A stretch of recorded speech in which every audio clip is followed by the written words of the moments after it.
Hi everyone, I'm Anahit, a level 1 student at the Global Forecasting School. I'll be moderating today's Charles Goodhart Hour session. We are honored to have Charles Goodhart himself, Douglas Laxton, and Shalva from the National Bank of Georgia with us. I'd also like to mention that this is the last week of our summer school, which brought together young students from around the world for nearly 2 months. Today we are joined by Tinatin, a summer school participant and intern at the National Bank of Georgia. Let's give the floor to Tinatin to introduce her projects and share her experience at the Global Forecasting School. After that, we'll have an insightful discussion and presentation by Charles Goodhart. Hello everyone, thank you for being here and thank you Anahit for that kind introduction. I am indeed a really new member to the GFS. I've been here for the past 6 weeks or so and I'm a very recent undergraduate of economics as well, and I must say that the experience here is in stark contrast to traditional academia, and it was at first difficult and different. Here we are not just taught theories one by one, we are taught to think of economy as a complex organism where everything is interconnected, and we are taught to actively challenge and criticize any one given theory at a face value, and all while producing something of value on an hourly basis. So had it not been an environment that encourages failure and provides constant feedback, it would have been very difficult. But given how the GFS is structured, it has been a very enriching experience.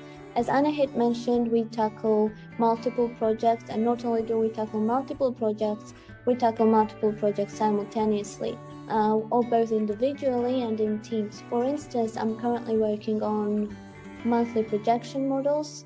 Our models tackle key issues in monetary policy, including those recently highlighted by economists like Mervyn King, such as endogeneity of credibility. And even though this issue has emerged rather recently, FPAS-MAC2 has been handling it for quite some time. And these models also address issues that Professor Charles Goodhart calls for in policy frameworks that do not incorporate whatever is happening in economy comprehensively and only look at a single measure. By conducting current analysis in our FPAS-MAC2 framework and by thinking about scenarios, it tackles that issue as well. The model that I'm working on a weekly basis with my teammates is a closed economy version of FPAS-MAC2 for United States. We conduct current analysis on a weekly basis. We look at hard variables and how they change in relation to one another. We do not look at a certain variable and derive something of value just by looking at a single variable. We take a very comprehensive and holistic approach. Another model, and you can see the updates of our FPAS-MAC2 on the Better Policy Project website for the United States. I'm also involved in a two-country endocred model where we look at United States and Euro area. There we see the interesting aspect of US's issue with mixed complementarity, given that they have a dual mandate when we look at periods of 2020 and 2021, the periods of being in a COVID pandemic and coming out of it, where we see Fed seemingly overreacting to high unemployment and to a degree disregarding the excess demand pressures which resulted in USD's depreciation with respect to Euro during COVID. And then these models will later be incorporated and referenced in papers by Doug, Shalva, and Haikas for David Wine's Oxford series on the future of macro. Despite my long-standing focus on macroeconomics, which I had in academia, it is at GFS that I've truly started to see how economics works in practice, and this practical approach has deepened my understanding of macroeconomic mechanisms. I'm curious about how you, Doug, Shalva, and Professor Charles have transitioned from academic thinking to practical policymaking and economic analysis perspectives that you now hold. Thank you for your attention. I think Shelva's younger, so let him go. Let me take a step first. Yes, Thanks, Anahid and Tina. This was a very good introduction for other students as well to understand the merits of how GFS approaches economic analysis. So my experience in terms of transitioning from academic kind of mindset into policymaking, I was like a fresh graduate from my graduate studies, where I specialized in essentially DSG modeling. So that was my thesis. Actually, it was trying to model banks in a DSG framework. So that was kind of a mindset that I entered the central bank. And then it took me a couple of years to realize that, of course, which was natural. Of course, the reality is much more complex than I've been thinking through my like a standard DSG models. But it was only times when actually like economic stress came into play, like actual big shocks that the central bank faced. And during this time, it's like in academic world, you can have a luxury of trying different ideas, even if you are wrong in most of the cases, and you find something useful in one research, that still counts as success. But if you are a central banker, then making a mistake has much more cost, and therefore you need to be more careful. Therefore, that's why central banks are usually more conservative.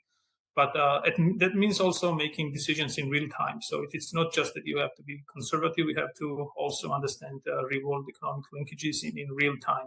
So when economic stress forces you to think about what is the best policy decision in real time, then you start questioning every assumption in your model. And that's where you start understanding that, maybe this assumption is not that reasonable after all, which you have been kind of casually assuming in your standard models. An example would be this endogenous credibility that Tina mentioned, something that recently Lord Mervyn King emphasized, accounting for endogenous credibility that would be endogenous to central bank's policy actions. But when you work at the central bank that's like in a developing country that doesn't have very like perfect credibility in terms of its inflation objective, because we had recently shifted to inflation targeting, that kind of makes you think about how reasonable is the assumption in standard models that the long-term inflation target is essentially the same as the long-term steady state of actual inflation. Well, when you think about it, it's not very reasonable, right? So that's when you start to think about the alternatives. And the good thing about our modeling approach was we had help from the IMF team, which was headed by Doug. And apparently the modeling approach, even back then, was already to incorporate some ideas of endogenous credibility. So that was kind of a first kind of a revelation or understanding that standard approach may not capture everything correctly, because even when we make some assumptions on some aspect that seems very intuitive, because that's how we've been taught, that may not be intuitive in all the cases. For example, like I said, in emerging market economy, that's a different thing. The other example is this how monetary policy affects money creation and or as they call it, money supply. Again, this is something that I found difficult. Actually, it took me a couple of years to wrap my head around how actual money is created in the economy, in contrast to what I was taught and how I was approaching this question. Really, even though this kind of a topic, when you think, when you realize how it actually works, how money is created, it sounds quite trivial. But when you are taught differently, and when you have been thinking about it differently for years, it's like still difficult to kind of wrap your head around how the money creation actually works. And the good thing again was then the recently published IMF paper, again co-authored by Daga, had this endogenous money creation in a DSG model, which essentially showed an alternative approach to how a standard macro model would model banks. Again, this was different. And another example how questioning standard assumptions should be a standard practice in policymaking. Something like very much in the spirit of how GFS approaches economic analysis, critically questioning the assumptions. Well, I can also give another example in terms of ethics interventions. Again, this was something that academic research didn't provide like a clear answers to. There were some empirical estimates. I've been going all of these, well, because again, like I said, I had to learn all these during economic stress, because kind of an environment forces you, even if it's stressful, environment forces you to understand what is the best course of action for policy, because you have to make decisions in real time. Then I went through all the papers that I could find on ethics interventions, and it was essentially like difficult to come to one conclusion, what is the best way to approach ethics interventions. And that's probably no surprise why BIS has called the situation as practice, having moved away from theory. Practice has been essentially doing things that the academic world has not really covered as much, probably because it was more like an emerging market economy issue and not that much of a developed world issue. Again, if you had like a standard models where ethics interventions had been addressed, you would find very kind of ambiguous results, not a very good guide to how like a standard ethics side policy should be conducted. And again, that was another kind of a force that pushed me to think alternative assumptions, and alternative frameworks, how to think about ethics interventions. So to summarize my point, essentially, when you are forced because of like actual need for policy decisions that have like an impact on not just within model economies, but has impact on actual economies, actual people, that when you feel the kind of responsibility in real time, then you have to be quicker to realize that you have to question assumptions. And therefore, that's when I started to realize that like a standard approaches to modeling may not always be a very good answer to economic questions. And I think that that's essentially the spirit of GFS. And kind of it took me several years probably to get to this place. And that has been, again, like I said, more stressful. But the approach that GFS is taking is to make it easier for newcomers to realize these things that I had to go through over several years, to realize these things quicker, and therefore to make it less time-consuming or stressful. So let me stop there. Doug, you're on mute. You're on mute. So I'd like to use a prop to answer your question, Tina. So I started in 1981 at the Bank of Canada and kind of rotated back and forth between current analysis and special studies. And then eventually, after doing that stuff, they asked me to be the projection coordinator and so on. And as soon as we got into that role, it came down to answering these three basic questions. Where is the economy today? What are the underlying forces? And what do we need to do with our instruments to achieve our objectives? As soon as we posed these or started to pose these questions with our econometric model, RDXF, and this thing, I want to emphasize the quality of economists that were involved in that project and the dedication and the effort that they made. But because they didn't ask that third question, the model was missing a monetary policy transmission mechanism. So when you ask the question, what do we need to do with the interest rate path to move market interest rates, to move the exchange rate in a way that brings inflation back to the, some quantitative target? At that point, we didn't have targets. We were just developing an inflation targeting regime in the early 1990s and so on. So a lot of this work is actually late 1980s and so on. But as soon as we asked that question, bye-bye econometric models, because econometric models didn't have sensible transmission mechanism where we could do sensible calculations because you didn't have a monetary transmission mechanism. When you ask the question of how high do interest rates have to go, you'd get implausibly high values. So I wasted, Tina, I would say, not quite a decade from 1981 until the late 1980s. Now, a big part of that for us is that we had developed algorithms for solving forward-looking models, and we were interested in non-linearities. And so this recent call by Mervyn. Doug, you just got muted again. Like you're still on mute. Sorry, was there a problem with the sound? I heard a dog.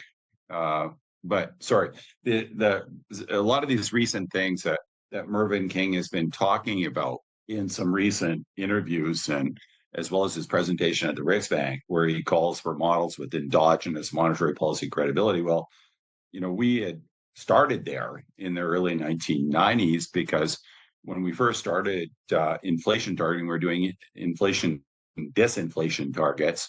And of course, long-term inflation expectations were much higher than what our 2% target was. And so we had to think about the issues about how long it was going to take, how much performance did we need to deliver, and for how long before we anchored long-term inflation expectations. And the story about the early inflation targeters is very similar, that it took quite some time to anchor long-term inflation expectations. And it also required, in the case of the United States, in the case of Canada, get our fiscal act together. It wasn't until we balanced the budget that long-term interest rates fell. In the case of the United Kingdom, it wasn't until May 1997. We have Charles Goodhart with us. In May 1997, the Chancellor of the Exchequer gave the Bank of England a point target. So they were using, the Chancellor of the Exchequer was in charge of monetary policy and was using a range target. And at that point, I think there was some evidence that point targets were better at providing a focal point for expectations. But more importantly, they gave the central bank instrument independence, and they created a monetary policy committee. Charles was on that first committee and so on. So there were, we had to have models within endogenous monetary policy credibility. We needed to think about those questions. Now the question is how to think about models, and Mervyn King has also entered those discussions. And the things that he said, not only do we agree with, we have agreed with those things for at least 30 years. In other words, I think we've been practicing thinking about models as things that help us to coordinate the quarterly projection process. And so that means not just designing models to get the answers, but thinking of models as providing insights into questions like, for example, our models not with endogenous monetary policy credibility. So we're totally in line. Now, where in heaven's sake did people get this model says mentality? That's what I'd really like to find the root of that. I think it's partly because of econometricians, and I'll give you an example of that. When I was at the IMF and I was the head of the economic modeling division in the research department, I got a call from the UK, somebody on a parliamentary committee in the United Kingdom. And this was right after the beginning of the Euro debt crisis. There was a local government that had made a bad investment, and they blamed it on the model. It was the model that had made this bad investment, and so they had a terms of reference to review all the models in the United Kingdom. And when they called me up, I said, "This is just the wrong way to think about this. You shouldn't be blaming it on the model. You should be blaming it on the economists that either designed or was using the model." That it's now Mervyn King in another interview basically says that central banks got infected by these DSG models that presumed that inflation expectations were anchored. So in that interview, he was very clear that he did not blame this on the central banks, that he blamed it on the profession for infecting those central banks. Now, I don't agree with that. I think that if that's true, it calls for much higher levels of transparency, that, we have to hold central banks accountable for how they're using their resources. Are they using them wisely, or are they embracing a methodology that many of us rejected 30 years ago, but some were slow to reject. So when I think what implications this has for training people, I think the first thing is developing human capital. And of course, models come next, but the human capital is required to even think about designing models and using models for policy analysis. So that would be kind of my response to that. Now, of course, we've moved from developing the first generation of models.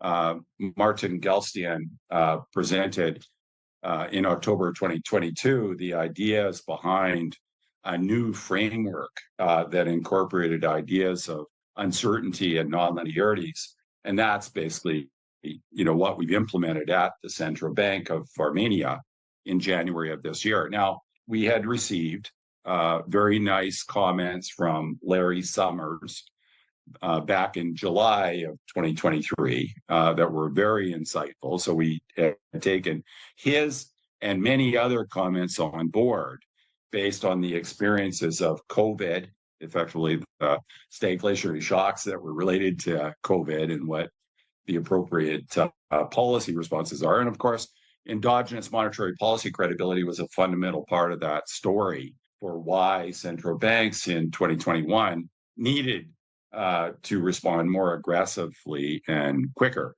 In the case of Armenia and Georgia, they did.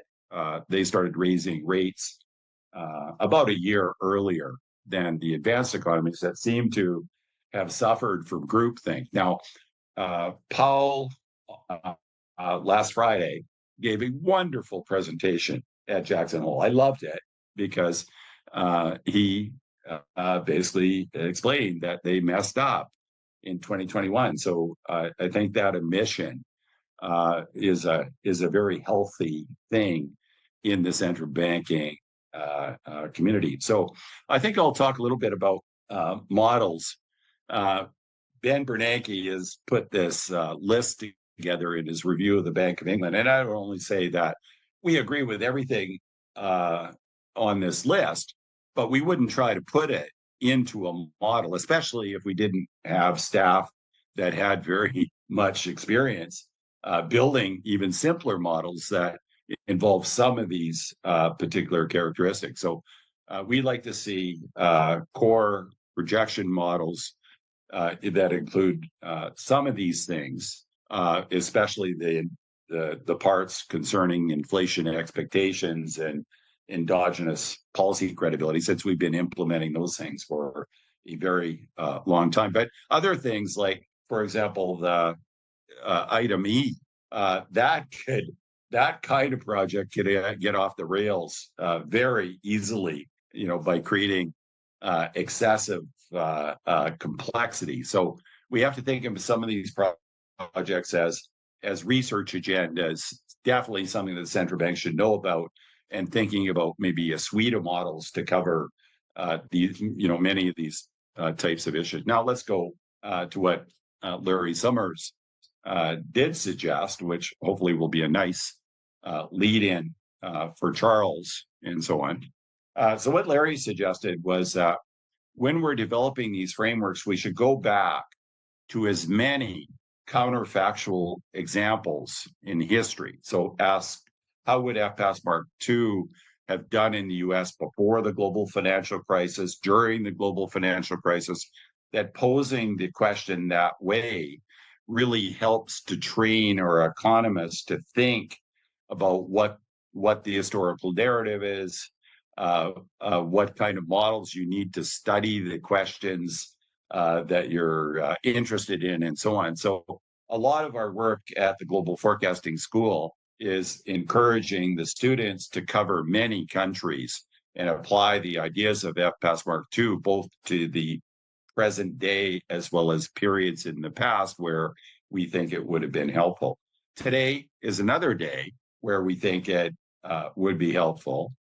Financial markets, as you can see, we're looking at the Fed fund tracker, so the expected path of the Fed funds rate. And we're looking at two curves, the one on June 26 and the one from a couple of days ago. And you can see that the market now is pricing in at least a 60% chance of a 50 basis point cut or more in the September meeting. And it is also expecting that rates are going to continue to fall fairly rapidly through this year, reaching, in this case, we're looking at the mode, 4.2% by December. Now, that's a very dramatic reduction in the expected path of the policy rate. The markets have also revised down the terminal rate. So if you look at where the Fed funds rate is expected to go by the end of 2026, you can see it's been revised down from 3.7 to 3.1.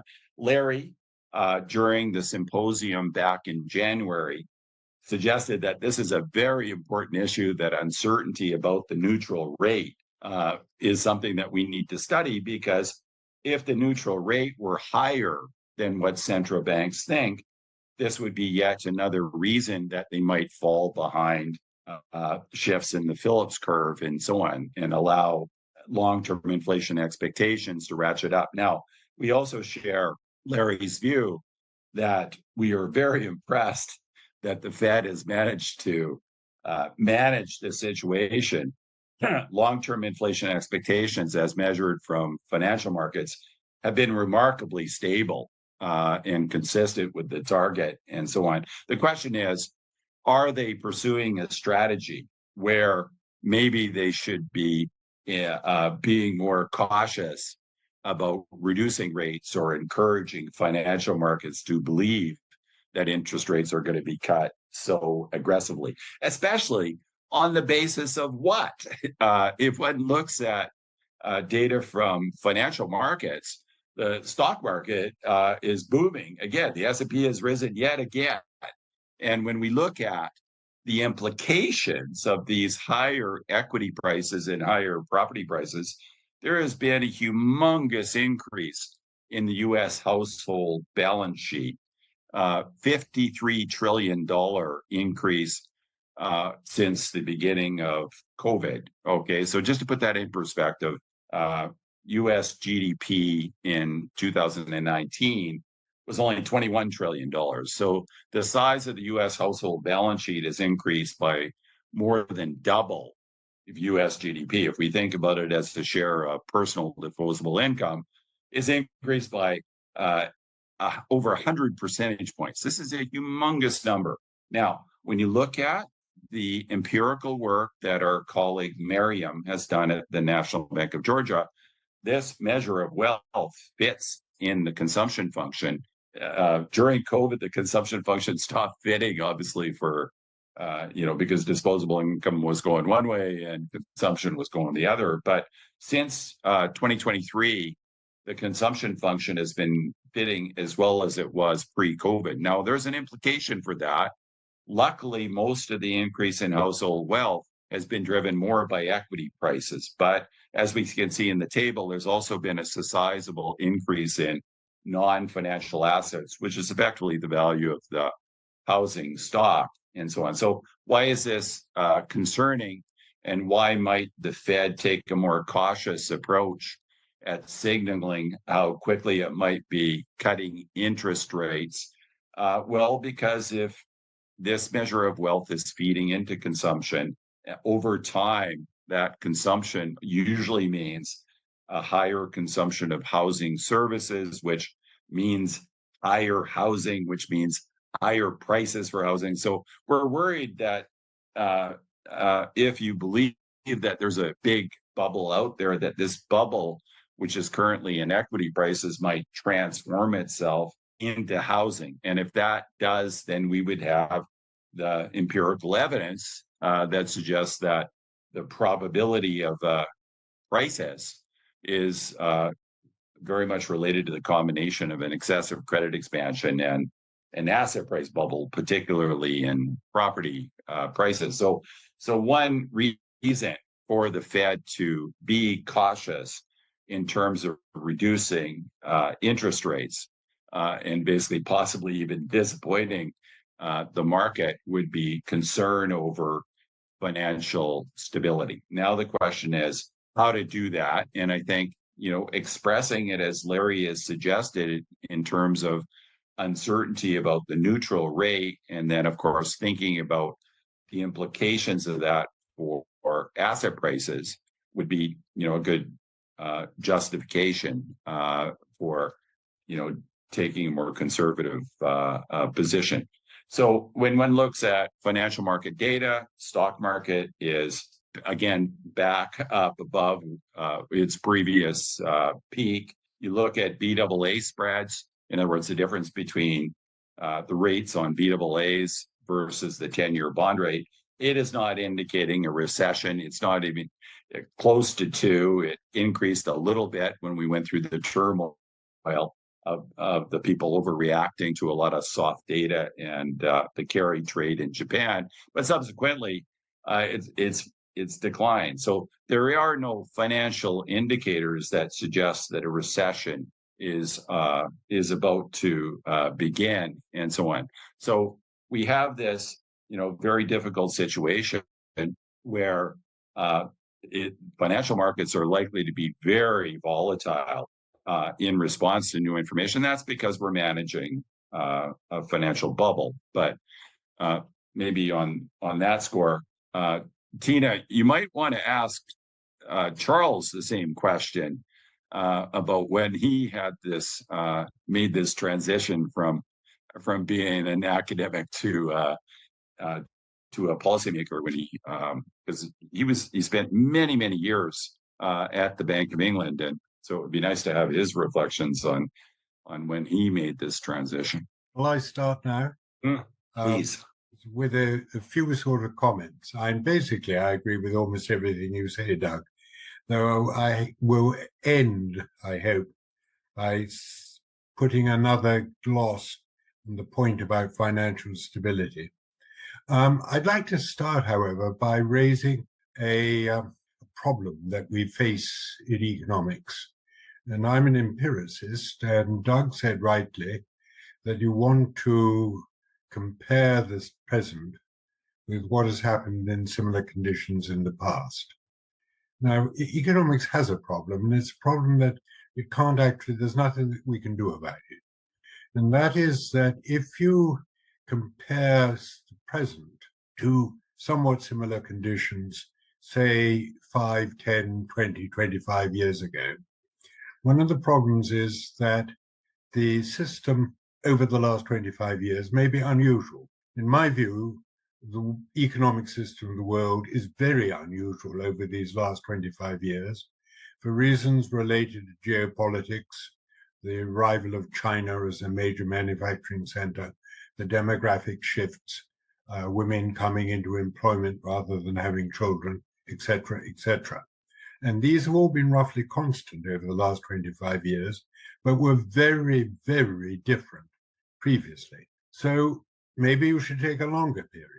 The difficulty there is that the world changes in many fundamental ways.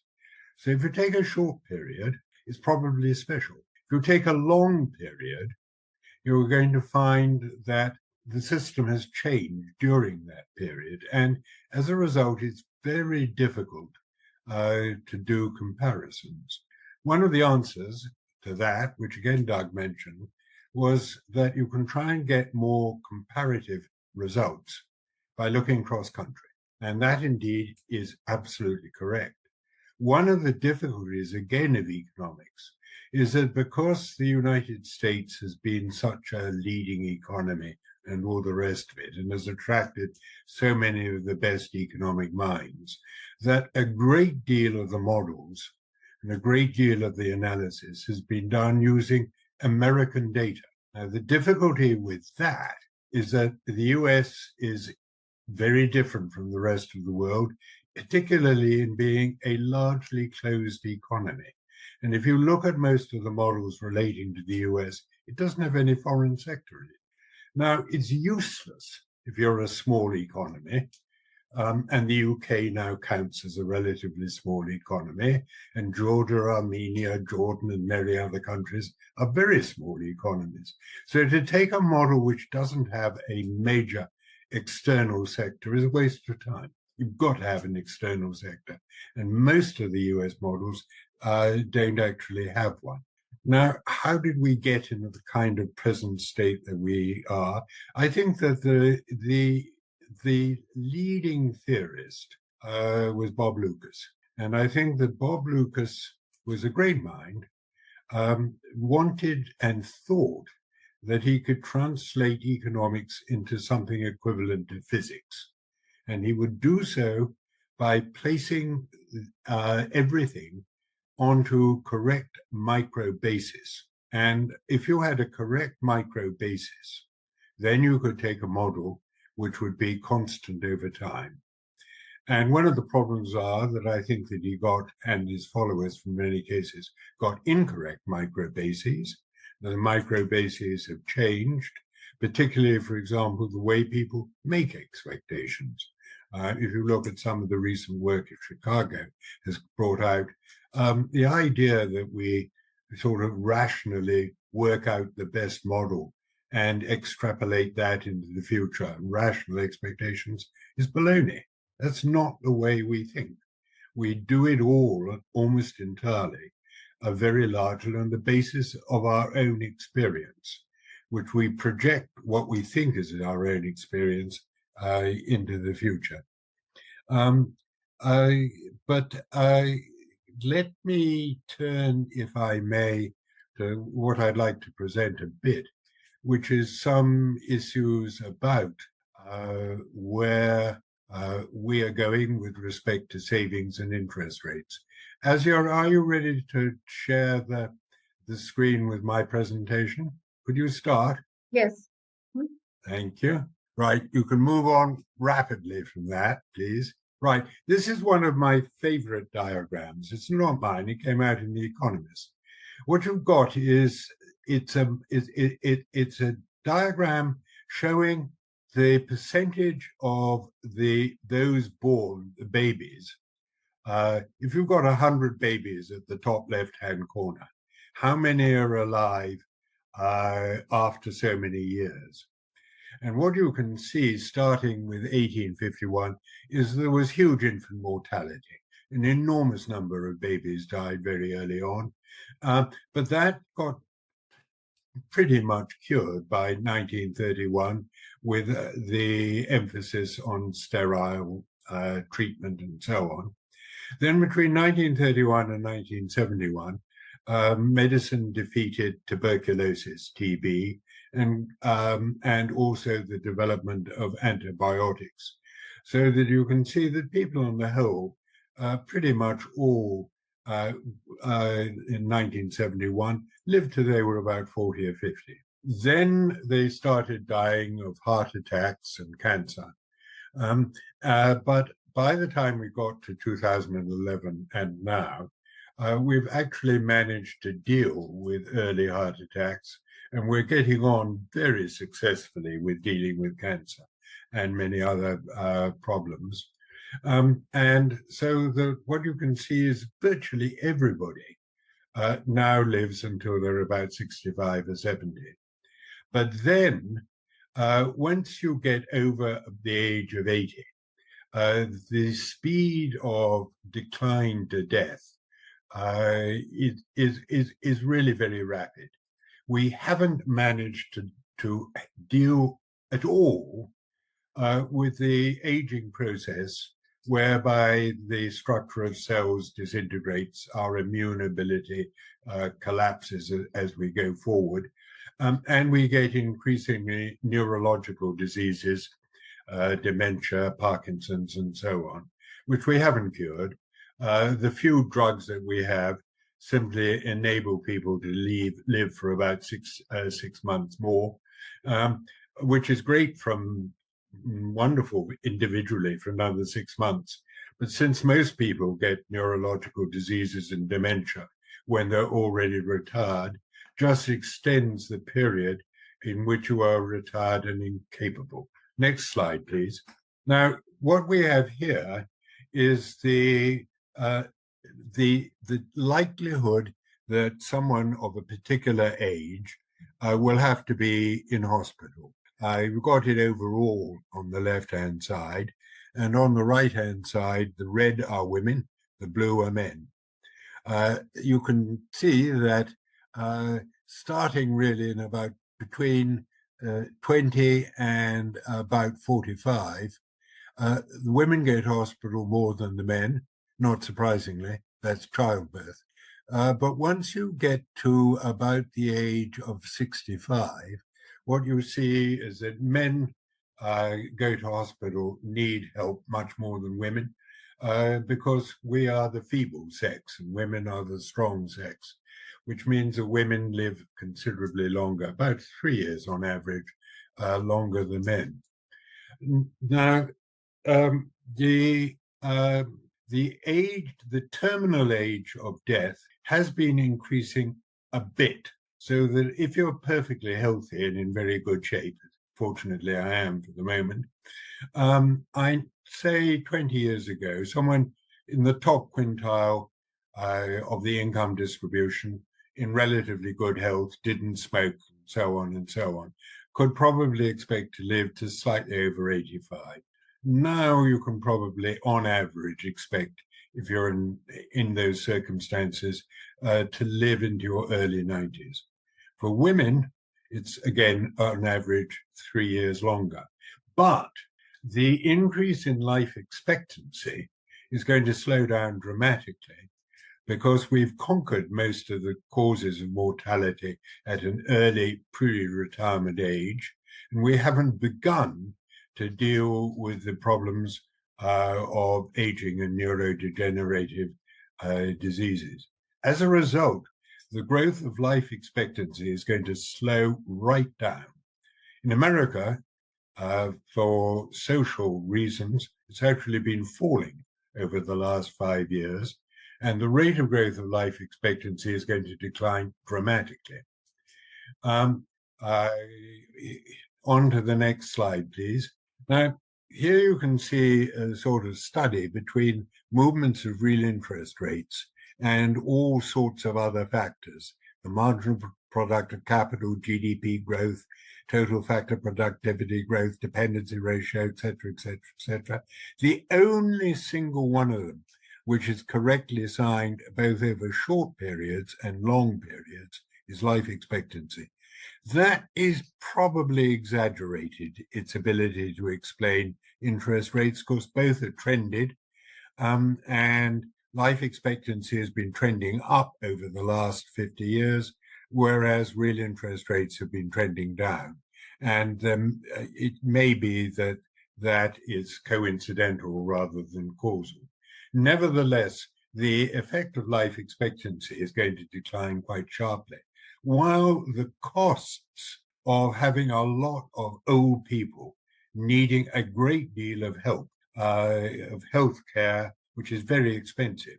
Social care is going to be, the funding of social care is going to be an absolutely major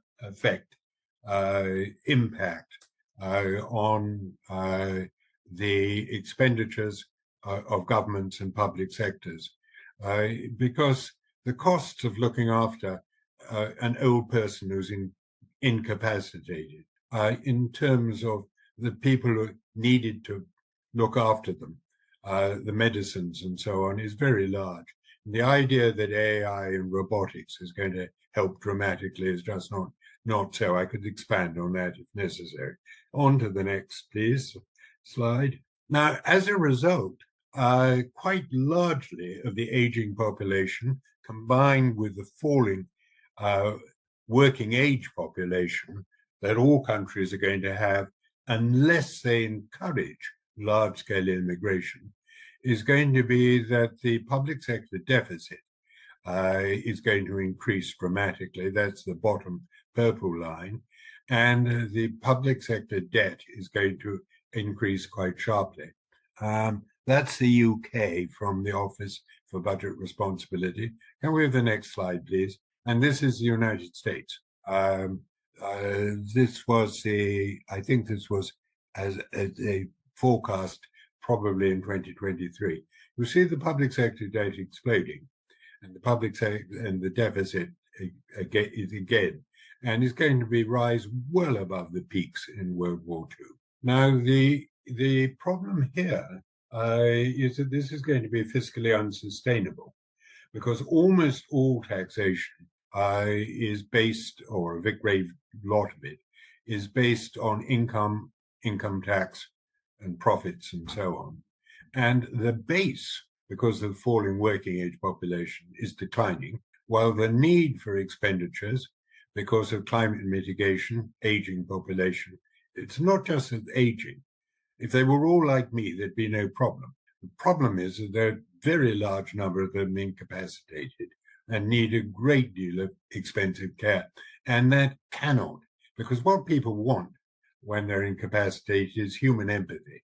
And the human empathy quotient of a robot is exactly 0. Now, the problem that we're facing increasingly is that the fiscal position is getting completely out of hand, particularly in the United States and also in France. If you look at what both the Republicans and Democrats are saying, neither of them have any proposals for dealing with this. So it's going to get worse, and it's going to get worse quite rapidly. Under those kinds of circumstances, if interest rates remain high, particularly high relative to growth, then the fiscal position is going to collapse, and probably collapse with a bang. And it's not an increase in interest rates that's going to burst the bubble, Doug. What's going to burst the bubble is a collapse of bond markets. And when the bond market collapses, which under these circumstances is quite likely to do at some stage, but nobody knows quite when, the fallout from that will be dramatic. So that, I think, is rather a nice place to end. Yeah. So part of this, Highcast and I actually are also doing work on aging. And so I just wanted to ask Charles a question. So I agree with the point that when people thought of robots, and for example, this is how people thought of robots in Japan for taking care of elderly people, that the robot is actually dealing with the person. And I agree entirely with your conclusion. But when you look at AI and think about humans assisted by technology, and in particular, it should increase the amount of leisure time. In other words, when we think of AI, I think we're probably going to move to a model where some people that choose more leisure, okay, that choose to take their productivity gains that way, and then some people will maybe that are more compatible with work, that enjoy work, maybe they are the workers. But if don't you think that the increase in leisure time opens up the possibility that maybe families can participate more, taking care of elderly? I guess from your expression, Charles, the answer is no. But there are also some productivity gains directly in the healthcare sector. No, they already do, Doug. There's a paper that I could show you, a very nice, that shows that in the United States particularly, Medicare is of such low quality that people try and keep their incapacitated spouses, particularly, at home. One of the problems that, again, we face in economics is that the only things that are measured the stuff that comes into the commercial set is set. What we don't measure is output and value added in the family. And what has been happening over the last decade, 15 years, and is going to increase, is there is already a huge amount, and there will be more, of value added by people looking after their partner in old age. It's enormous, and it's not valued at all. And equally, the GDP vastly overstated real underlying sort of growth rates of welfare and real value added during the 60s, 70s, and 80s. Because what was happening was women were leaving housework, which had a zero value in GDP, and we're going to paid employment. As a result, since what they'd been doing before had a zero value and what they were doing now had a positive value, there was a vast overstatement of real underlying growth between the 60s and the sort of the 90s, and now it's reversed.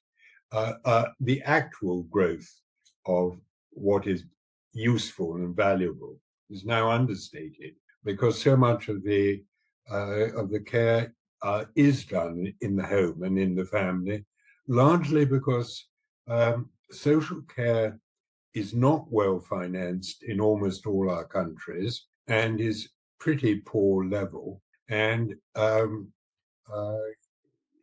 many people try and keep their incapacitated relative, particularly partner, at home for as long as they possibly can. It's already there. Okay. Any questions or comments that anybody would like to add? So there are also pieces in The Economist about life expectancy. One that suggests that metamorphin, which is what I'm on, Charles. By the way, I'm exactly 20 years younger than you. So I was that guy you were talking about, the 20-year-old. But they've discovered a drug actually that they claim that people are taking with risks of type 2 diabetes that does slow down the cell degeneration process. But you don't subscribe to that research that life expectancy is rising. I guess I don't know. It may be, but it's not only a question whether life expectancy is rising. It's a question whether healthy life expectancy is rising. There's no point in living an extra 5 years if during those 5 years your memory is gone, you're incontinent, you're bedbound, and you can barely walk 500 yards without a sort of one of those push things that old people push in front of them. It's making your point stronger that the issues are possibly even bigger than your assumption that life expectancy is not going to continue to rise, right? Exactly. Nowadays, everybody who does models realizes the importance of demography and life expectancy. But what is much more important is healthy life expectancy and what is going to happen to healthcare and the funding of social healthcare is going to be a huge problem in all our countries, and it's going to play a major role in fiscal outcomes and fiscal developments. And we're not even nearly where we ought to be. Okay, good. Any other comments or questions for Charles or Shelva or Tina or Anahit? I have a question for Charles. Do you think the risks of fiscal dominance will increase in that scenario, given the high need of government debt going up and up? Yes, it's a very good question. I think the answer to that one is yes.